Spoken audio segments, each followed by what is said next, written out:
This is the Floppies. Throughout the season, we have seen the heroes rise. Here's Foden. Oh, brilliant! What a start! What a goal! We've seen giants fall.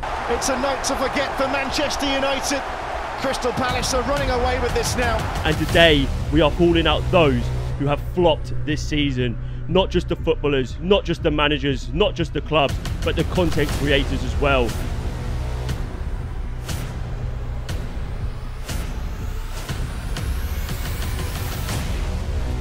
We've dressed in our finest attire to pay homage to this big event, this end of the season event.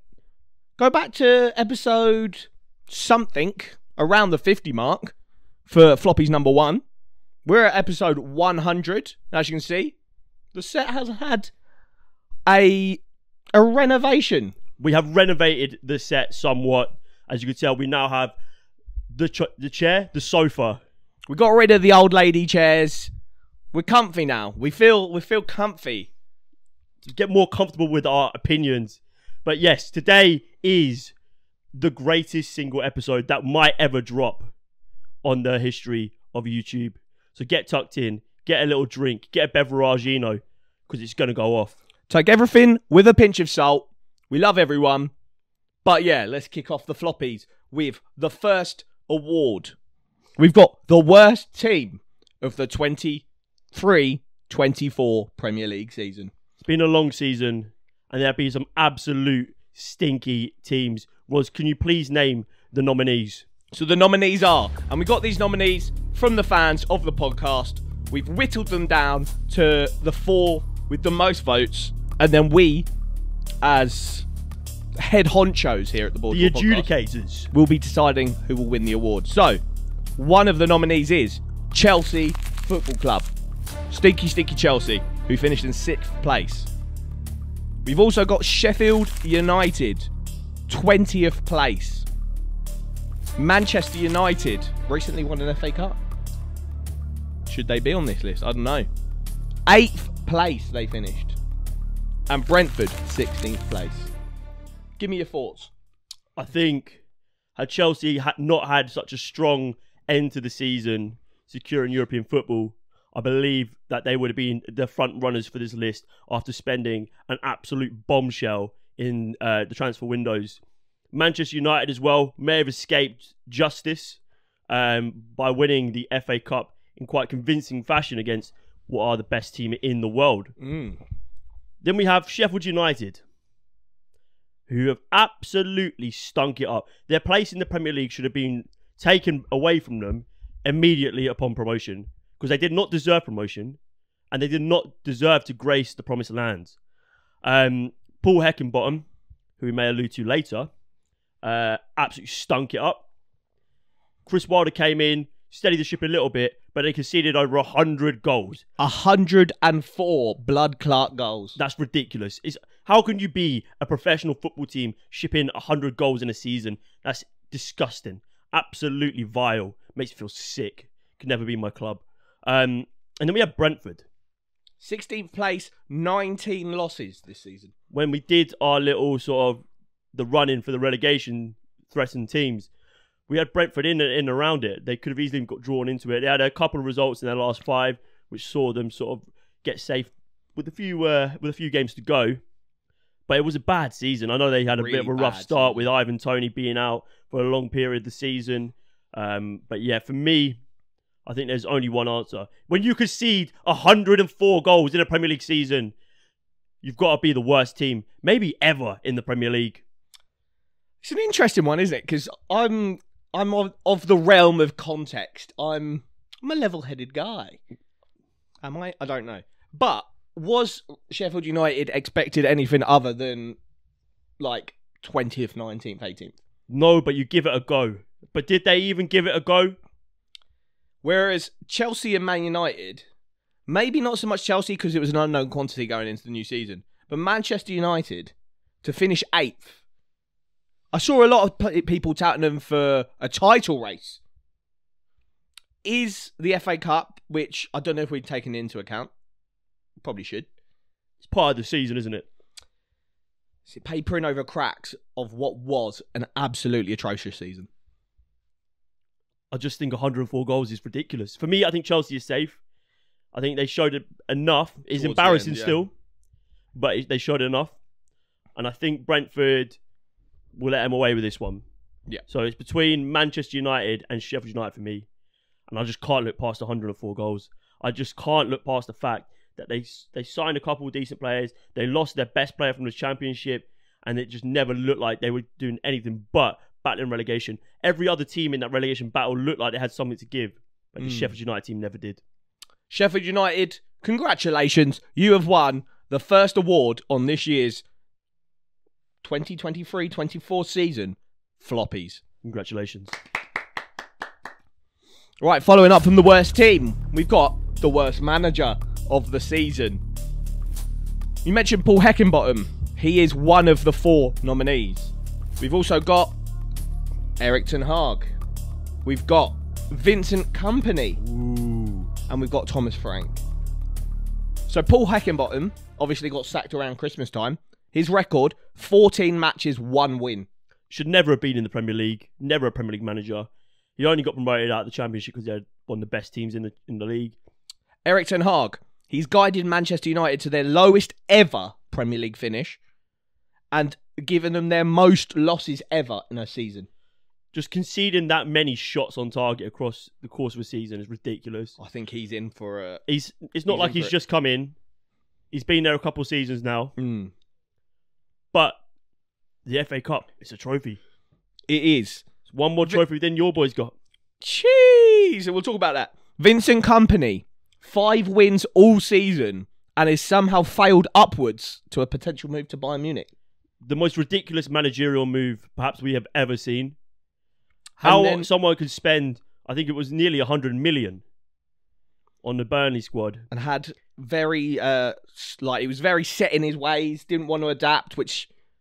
They looked a lot better towards the late half of the season, the late part of the season, but they gave themselves a slight chance, but they had all the work to do because they didn't do anything for the first 3 quarters of the season. So, for me, he's got to be right up there.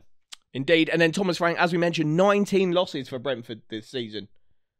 I feel I have a little bit of leniency towards him. They had horrendous injuries. Yeah. And I know Ten Hag also had horrendous injuries to deal with, but he's obviously got a lot more squad depth.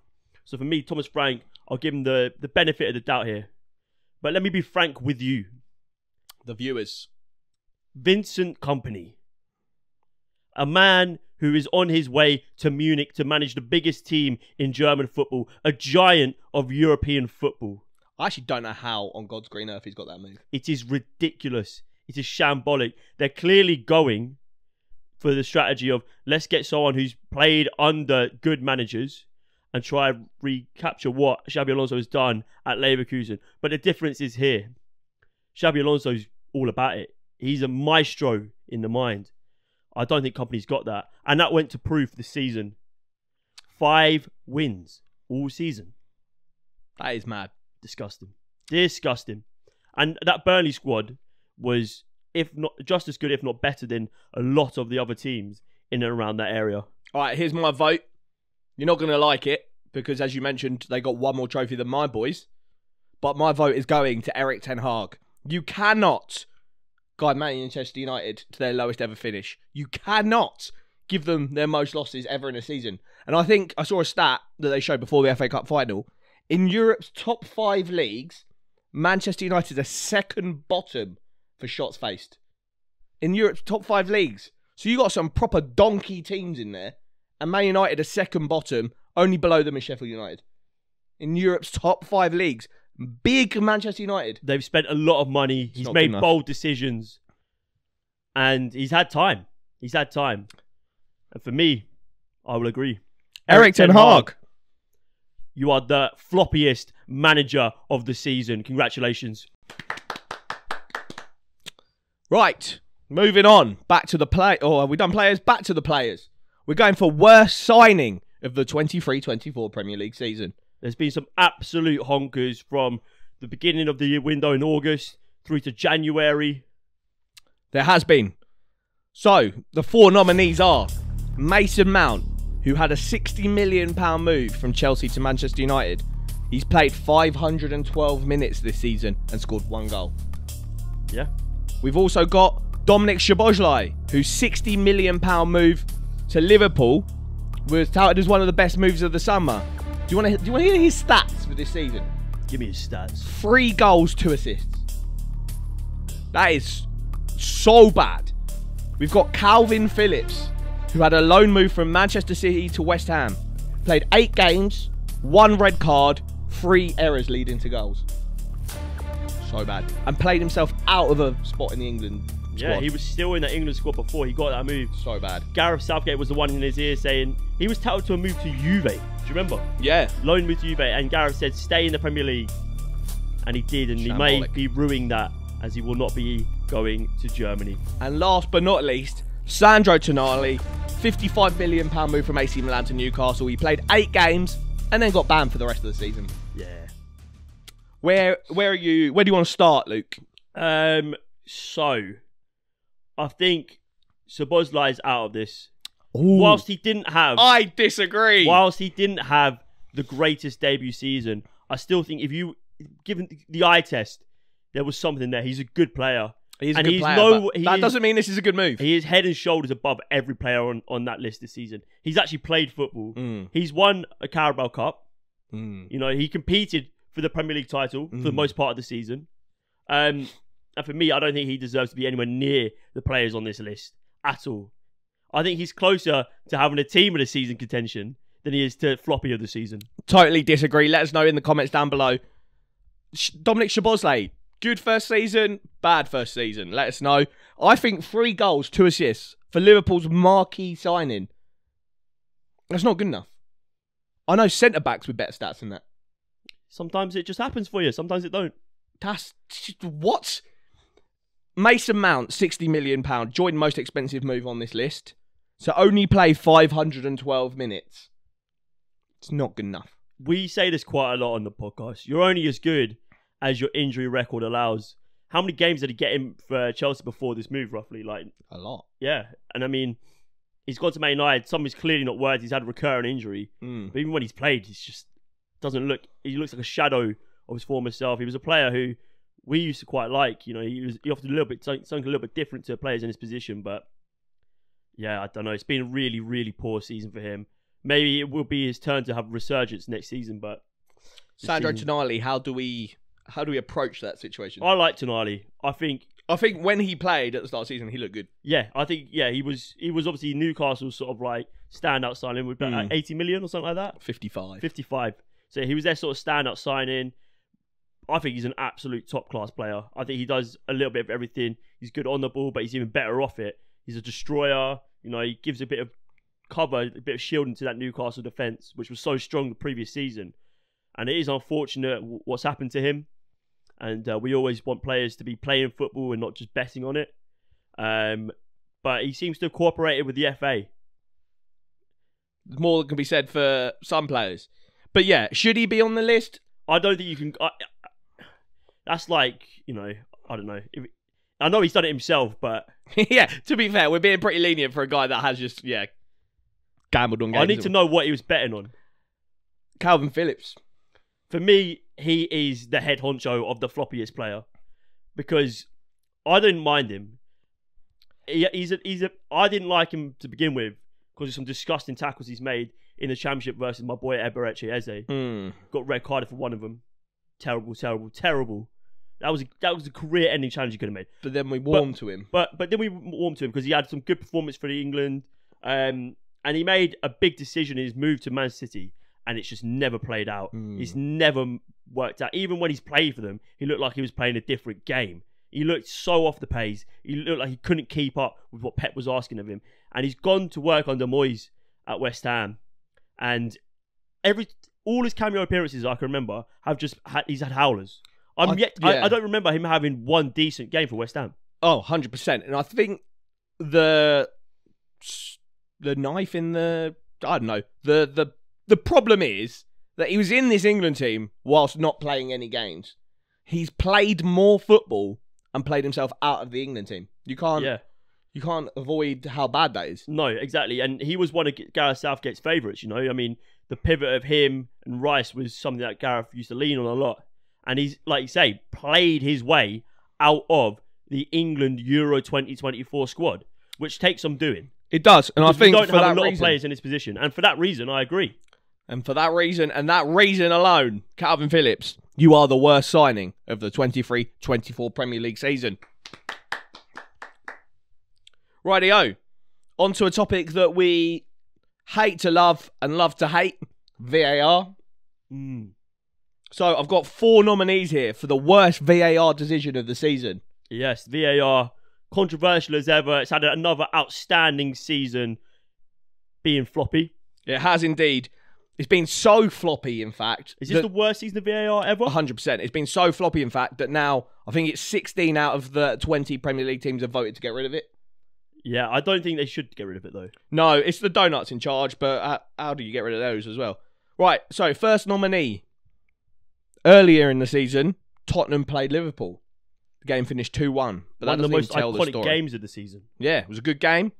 So Luis Diaz scored a goal against Spurs, got disallowed wrongly for offside, and then Spurs went down the other end and scored. And whilst Liverpool down to 10 men? And 0-0. So, yeah, completely changed the game.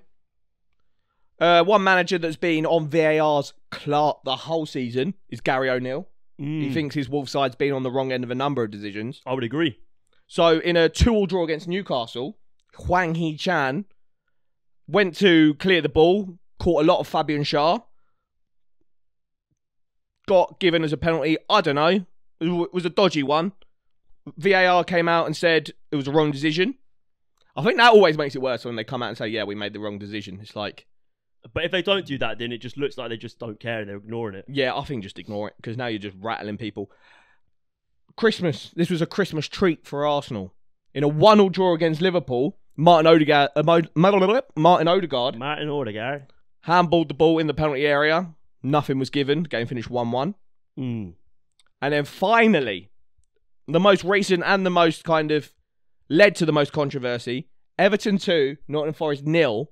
Nottingham Forest claims to have had 3 penalty shouts, none of which were given. And then Nottingham Forest came out after the game and said, 3 extremely poor refereeing decisions, 3 penalties not given, which we simply cannot accept. We warned PGMOL and the VAR that the VAR official is a Luton fan, and they didn't change him. Our patience has been tested multiple times. Nottingham Forest will now consider its options. 4 scandalous decisions. Remind me of the wording of the award. Is it worst VAR decision or worst VAR performance? Worst VAR decision. For me, that immediately rules out the Everton. Was it Everton? Everton, Nottingham Forest. Nottingham Forest, yes. We can change it, to be fair. No. Oh, okay. Worst VAR, the singular decision. Yeah, okay. Because I think only one of those in that game was a complete, clear and obvious error. I think 2 of them were sort of either way. Yeah, I agree, to be fair. So that rules that one out. We got Martin Odegaard versus Liverpool. I think that is a title clash as well. It's That's a title clash. Not that the gravity of the game should impact how important the VAR decision should be uninfluenced by the context of the game. 100%. But then again, we have to bring in the in-game context. So where it happened, how it happened. His hand's low on the ground, isn't it? Yeah. So the fault is that he's falling, and where he's falling, he's put his arm out to stop himself. But obviously the ball's there. I think he knows what he's doing, but I can see why VAR can't make that decision, because you can't decide what he's doing inside his noggin. But then again, like pretty much any contact with the ball with your arm in the box should be a penalty. Yeah. And then what was the other one apart from the Liverpool? Wolves versus Newcastle. Hwang Hee-chan's challenge on Fabian Schär. You can see why they've given that, because he's absolutely cleared him out. But the context of the game, he's got eyes only for the ball. Yeah. It's the same with Calvin Phillips against Newcastle. He came on the pitch. He's gone to kick the ball. Anthony Gordon's come from behind him and managed to get his leg in front, and they've given a penalty for that. Are we leaning towards Luis Diaz's goal against Tottenham? I just remember seeing this and thinking how you've actively tried to get this wrong. If there was any indication of rigging games in the Premier League, this would be it. And not for a minute do I think that's the case. It's just a horrendous decision. A communication error between referee Simon Hooper and VAR Darren England saw the offside wrongly confirmed. When they released the audio for this, so bad. It was like listening to school children on the playground. Mate, it was horrendous. It was a calamity. Mate, I've heard like people at an old people's home have more coherent decisions than this. Yeah, it's ridiculous. And they're meant to be leading the forefront of this technological revolution to make our game better and more fair. And they've absolutely plunged it straight into the depths of hell. And for me, it was clear that he was onside. And it completely changed the course of that game. Liverpool were hard done by. Liverpool would have gone on to win that game. They would have, yeah. And for me, it's no doubt about it. That is the biggest VAR honker of the season. Okay, 2-1, Liverpool, Tottenham versus Liverpool. And the VAR for the worst decision goes to Simon Hooper and Darren England for that absolute shambles. Lovely start. Let us know where you want to come pick up the award. We'll be glad to give it to you. Right. In a bit of a change from the regularly scheduled programming where we have 4 nominees, we've got best/worst result of the season. Because obviously it's the best for one team and the worst for another. I've got 10 nominees for you here because there was a lot of big games, big results. So I'll run you through them. We can kind of talk through them as we go. So, right at the beginning of the season, this is the first game week of the season. Newcastle versus Aston Villa. Aston Villa have got Champions League football, no less. Newcastle 5, Aston Villa 1. I mean, 5. 5. Peppered them. I mean, Isak 2. Yeah. Gnarly. But this is Newcastle. I mean, on their day, they could beat anyone in the Premier League. They have such quality in that team. Totally agree with that, yeah. Across the whole pitch. In goal, Pope, Botman, Guimaraes, and up top, Isak, this was Gordon. the start of the season where all their players are fit, just got Champions League, so everyone's on a mad high. So, and we didn't know what Villa were going to do this season. Exactly we knew how good they were the previous season, how strong they finished it, but we didn't quite know. Yeah. And sometimes they might have not been up to pace. First game week of the season, you always get thrown a 1 or 2 weird results because some teams are just way further ahead in their pre-season training than other teams are, and some teams aren't quite there when you get to the first game of the season. So that one I'm going to write off to just ill preparedness. I like that. Sticking with Newcastle, couple of weekends later, they travelled to Sheffield United, smashed them for 8, and what makes this interesting? 8 different goal scorers. That is pretty sick. I mean, we know Sheffield United are absolutely pants. But holding 8 to 8 any team, different... you could have put Championship teams, League One teams in there, and they wouldn't have held 8. 8 different goal scorers as well. It's actually sick. Is at home as well, in front of your own fans, your own blood, on your home ground. That's like someone coming into your house for a boxing match and knocking you out in the first 10 seconds. True that. It's terrible. And I know we're talking about 2 different teams here, where one team's just got Champions League football and the other team's got promoted from the Championship. But that is ridiculous. 8 goals. At some point, you just got to know to shut up shop. 100%. Just for the morale of your club. I think what we'll do then, so that is in. Then we'll go to the next one and see if that one knocks it out. And we'll stick with that one. Right. Sticking with Sheffield United.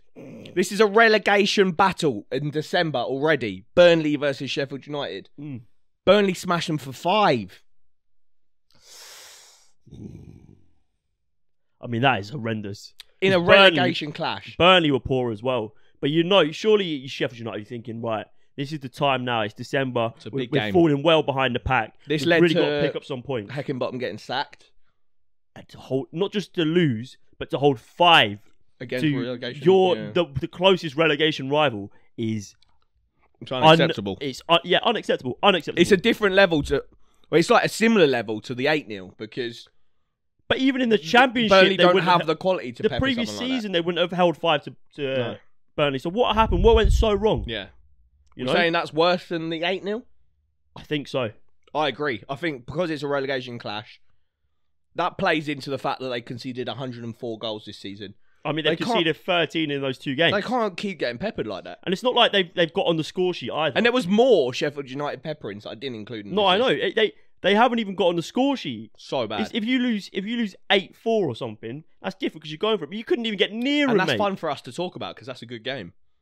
Right, next up. Manchester United 0. Bournemouth 3. Yeah, at home, at Old Trafford. At Old Trafford.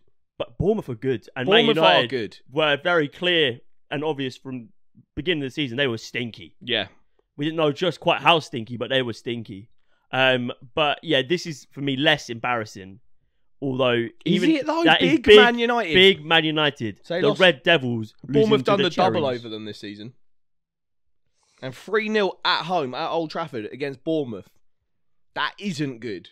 No, it's not good.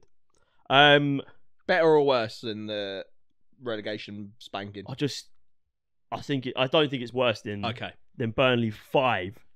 Sheffield United 0. Right, let's keep that in there then and go on to the next one. Fulham 5, West Ham 0. Yeah, that's pretty nuts.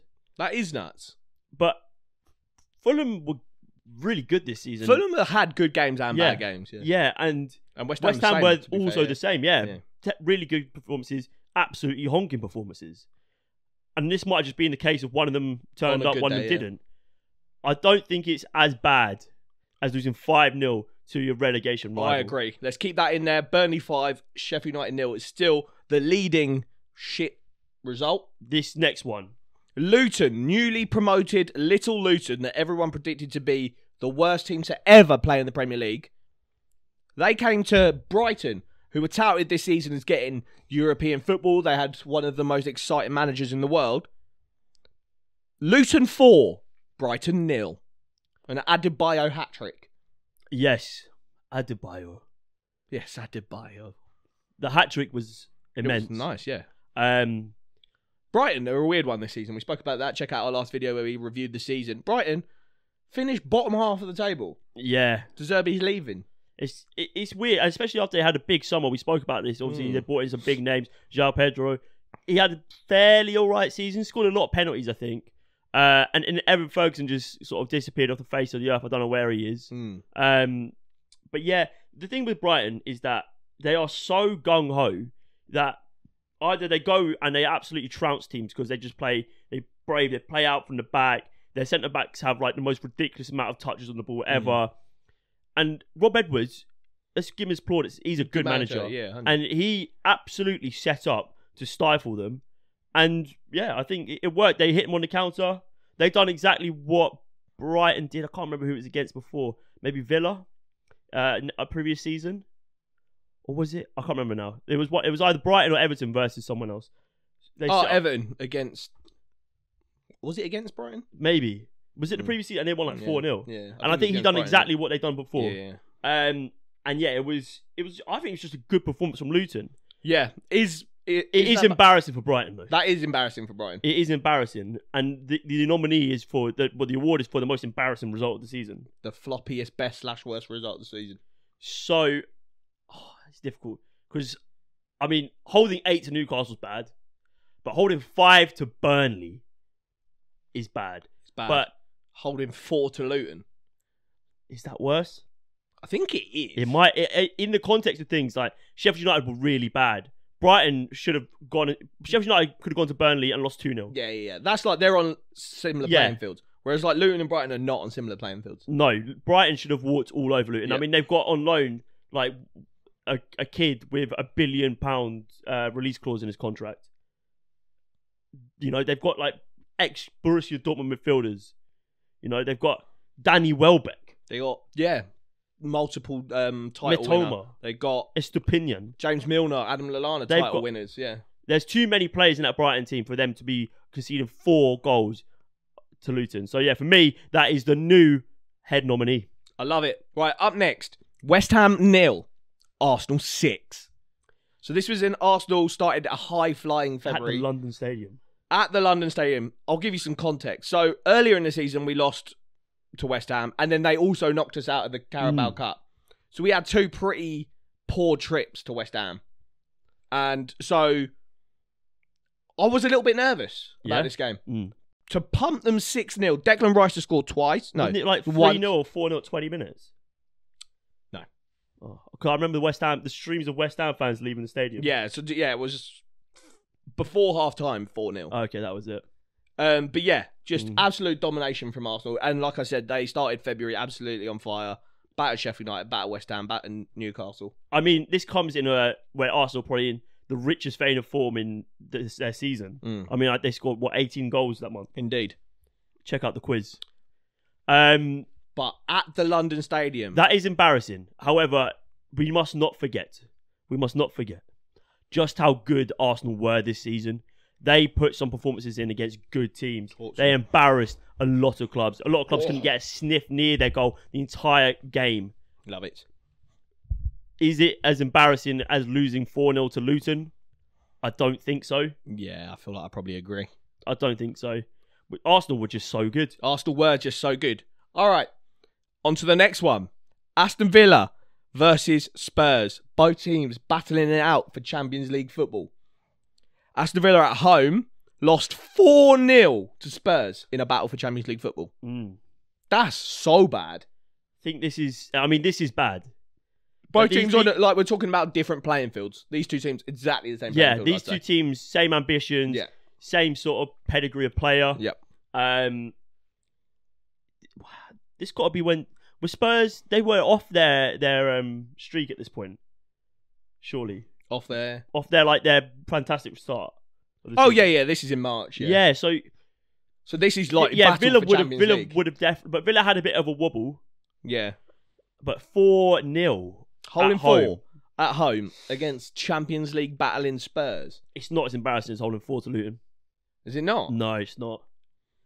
I mean, you're talking about level playing fields here. We know Spurs have quality. Yeah. We know how Ange plays. They're going to blow teams away sometimes. Sometimes, I mean, Emery's team put up the best performance of the season against Man City. To be fair, I'll apply some context as well. 2 of Spurs' goals were in the 90th minute. Yeah. So it was 2-0 until Aston Villa probably just completely down tools. And they're just going for it, yeah. All right. So for me, it's still Luton. Still Luton, mate. Okay, next one. My boys, Arsenal, in a London... derby against Chelsea. 5-0. We smashed this lot. 5-0. I mean, that is pretty embarrassing. I put it in there because I was there. I was loving my life. Yeah. And that is a best/worst result if I've ever seen one. Because that was a very good night for Arsenal. I'll give you some context. Kai Havertz scored twice. Was busting out one of these to Chelsea fans that were mocking him all game. Yep. It's good stuff. But, I mean... Going into this game, I was maybe expecting this to happen. Maybe not to that extent. Maybe not 5, maybe 3. Is that a better/worse result for Arsenal and Luton versus Brighton and Chelsea? I think just holding 4 to Luton is so bad. That is bad. I mean, Arsenal conceded 3 against Luton, but we scored 4.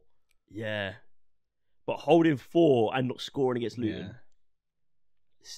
I struggle to look past that. Luton 4, Brighton 0 is still the leading with one more nominee left. One more nominee. The most recent of all the nominees. And I think it could pip the Luton game to the award. Crystal Palace 4, Manchester United 0. An absolutely astounding display from Philippe Mateta and Mikel Arteta. Crystal Palace, Oliver Glasner's men absolutely rallying at the end of the season. Yeah, I mean, smashing teams. Like most informed team at the end of the season. I mean, they smashed Villa 4-0 in the last day of the season. Good, yeah. When they got that trio of Elise, Eze, and Mateta firing, they could beat anyone on their day. I mean, that attack force is just dynamic. You know what? I think this might be the worst one because enlighten me. Luton and Brighton's level, there's like a disparity. But where Brighton's level is the same as Crystal Palace, let's say. And then Manchester United, obviously not actual level, but in theory, their level should be way up. So the disparity from Luton to Brighton is the same as Man United to Crystal Palace. And I said this for when Ten Hag got the award. Big Manchester United cannot be holding 4. Again, Crystal Palace did the double over them. Do you know what? I'm willing to agree. Crystal Palace, well done. And I think we haven't been nice enough to you on the podcast this season, but you've been great. And there you go. Best United. result of the season for Palace. Worst result of the season. 4-0 against United, who take the floppy for the worst result of the season. Excellent stuff. Right. 2 more awards left. We've got the worst football personality of the season. Pundit. So, the nominees are Joey Barton, who decided midway through the season to just go on an absolute rant about sexism in football, about wokeism in football. I think came for Eni Aluko. He's always been a pretty controversial guy. Yeah, he's not been a great person, has he? He's an absolute scumbag. But I don't know what happened at some point midway through the season, but he discovered the login details to his Twitter account or something. Someone let him have access to a laptop. Because Christ alive, he went absolutely mental. Alongside Joey Barton, we've got... You know in the office, yeah, where I think Ryan gives Creed... Oh, and it's just like a Word doc. Yeah, it's a Word doc. He's got my own blog. That's what they should have done to Joey Barton. 100%. Just give him a Word document and pretend that everyone can read it. 100%. Right, we've also got Matt Letizia. Again... Yeah, but it's not even football with him. He's just on something next. So level. he's an anti-vaxxer. He thinks bloody CBD gummies. He's shaking them online. Apparently 5G makes frogs gay. 5G makes frogs gay. I think. So recently he went to the Southampton playoffs game with his daughter, and then his other daughter that's an OnlyFans model. He didn't include her. Yeah, that's horrendous. So I don't know. It's all going weird for Matt Letizia. He's a weird guy. Yeah. Yeah, he's a bit of a tinfoil hat conspiracy theorist. Yeah. I don't know. He's just someone else that sort of needs a bit of checking up on, I think. Yeah, basically this is the football people that have got lost. Might have headed... Lost in the sauce. Might have headed one too many balls. We've got Mark Lawrenson, who was a pundit, a Sky Sports Saturday Social pundit. He was sacked and he came out and said, I was sacked because I'm 65 and white. Or is it just because you're a dinosaur? And yeah. And then finally, and I will always have Richard Keys in this because I think Richard Keys is the biggest mug. Yeah. I mean, he's just managed to get sacked and secure the bag working for BN, hasn't he? Yeah. I don't know. He's the worst guy. And I mean, if we were just doing worst person, him and Joey Barton are battling this out. Richard Keys and Joey Barton. Yeah. Yeah. For me, this has been Joey Barton. See, he's put in a man of the match performance for worst that football stint pundit. from maybe like, I don't know, December to March. He went crazy. I don't know whether it was some sort of attempt to go viral and like get people talking about you again, but it was just pure negative. It was spouting pure hate. And although he was making comments about things that other people were also commenting on, the extent he took it to was borderline on just absolute hate. Oh yeah, it was disgusting. Terrible guy. It was disgusting. And he just promotes all the negative connotations around football. When you get people who aren't into football and they look at people like him in the news saying all these disgusting things, it just taints everyone with the same brush. Oh yeah, 100%. And it's terrible. Yeah. I mean, there'll be people who will be backing him. Get yourself checked out. Yeah. Get your heads checked. I think Joey Barton, well done. You are the worst football personality of the season. Yep, let us know where you want to come collect your award. Come on. Right, and finally, we've got the Floppy 4, the cringiest football media moment. I mean, the world of football content has absolutely blown up to another level this season. Some of the content coming out from the boys, from people all across Twitter, your favourite YouTubers. Some of the stuff that's gone on this season has been astronomical. It's been fantastic. We'd love to see it. But there's been some absolute stinky plays from them as well. Let us know right now, before I say the nominees, what you'd have as your cringiest football media moment in the comments down below. Right, the first nominee is Arsenal Fan TV and their Declan Rice announcement video. Rice, baby. Yeah. I mean, they did a party time for They did, and they did one for Gabriel Jesus as well. Yeah, it is cringy, but I don't know. It's Declan Rice, and he's an absolute boy. Yeah. Right. We've also got... It's not as bad as the... was it the Victor Wanyama one that Spurs fans did? I don't know. There was a different one that Spurs fans did before the season. I can't remember how it was, but for like Pochettino and Wanyama and stuff like that. I'll see if I can get it in the video. We've also got James Alcott and Flav making everybody and their mum do the Ainsley. What is this even about? Sir Ainsley Harriott. Yeah, I know he's chef and he does this. Why is that a thing? Yeah, but what's that got to do with football? Why is that a thing in general life? Yeah, I mean he's just sauteing, man. And then people were doing it like in weird spots. So I was like, why? Yeah, I don't know. That's just a weird one. I think Weird one. Personally, We've also got True Geordie absolutely losing his head at Jurgen Klopp in Liverpool's 4-2 win over Newcastle. Jurgen Klopp, you are a fucking disgrace of a human. An unbelievable manager, but a piece of shit of a human. Look at the state of this absolute wanker. You fucking wanker. Honestly, I'd love to smash that jaw in, you fucking prick. You fucking absolute cock. just a funny guy. He's just different. True Geordie's had a bad year, a bad run. I mean, he's had a bad couple of years. Yeah, so I mean, yeah. maybe the head losses just all come in one go. But yeah, the head loss was See crazy. him against watching Usyk Fury, and it generally looked because you know he had an interview with Fury where Fury was like, "You toss her." And Yeah, just yeah. like, but it looked like he thought he was in the ring with him. He's one, Yeah. Have you seen that video of that Guys- guy in the crowd just shadowboxing? I thought he was in the crowd. He's like at a Fucking train weird guy. station or No, something. yeah, he's like just out of like a crowd, like a piazza or some shit. I don't know. And then finally, probably the most viral of the lot, The most controversial. Well, it's not even controversial. It just is. Yeah, it's just virtual. pitchside's finest Tom Garrett wanking off his mate. That is an absolute howler, but he handled it. How with such has a he finessed that? I don't even know. I don't even know. Maybe you should get an award for how well he finessed it. Let's impromptu award. Tom Garrett, well done. You have finessed the system. The award for the greatest recovery of all time. Yeah, genuinely. He just was unfazed. Yeah, it was astounding handling. Yeah, he handled the Should be a situation keeper, mate. perfectly.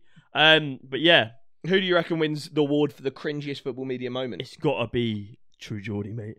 I think the head loss is insane. And yeah, True Geordie, he's had a bad year. So here's an award for you. Cringiest football media moment, True Geordie losing his head. Wow. Excellent stuff. And that brings another season of the Floppies to an end. We do hope you have enjoyed. Let us know down below. Is there any shouts that we've missed out? Who are your shouts for the Floppies? Let us know down below in the comments. If you guys do want to check out classic football shirts, you can use our link in the description, code BoreDraw10 at checkout. Save yourself a nice little 10% off. You can cop yourself a nice little English shirt for the Euros or any sort of similar things to this. It's good 10% stuff, off, mate. It's Great good stuff. Yeah.